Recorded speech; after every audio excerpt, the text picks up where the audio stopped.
High সবাইকে, সকাল সকাল ঘুম থেকে উঠে সবার ফার্স্টে আমি এখন একটু লেবু জল খাই গরম জলে, কারণ ওয়েটটা লস করার চেষ্টা করছি।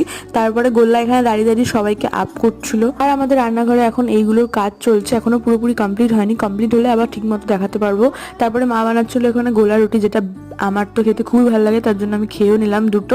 আর গোল্লা এখন সাইকেলের ঝুড়িতে বসে কোথায় জানি যাচ্ছে, বৌদি এখন ওকে এইভাবেই নিয়ে যায়। তারপর আমি সূর্য মামার দেওয়া মুখের মধ্যে যে গিফটগুলো রয়েছে সেগুলোকে তোলার জন্য এখানে একটা ট্যান প্যাক তৈরি করছিলাম। এটা গুড ভাইবস এর ডিট্যান পাউডার, এর মধ্যে আমি একটু গোলাপ জল আর দই দিয়ে মিক্স করে মেখেছি। এটা খুবই ভালো ছিল। তারপরে স্নান টান করে নিয়েছি, মুখটা একটু ঠিক লাগছিল। তারপরে এই ব্রণটা একদম মাটি করে দিয়েছিল।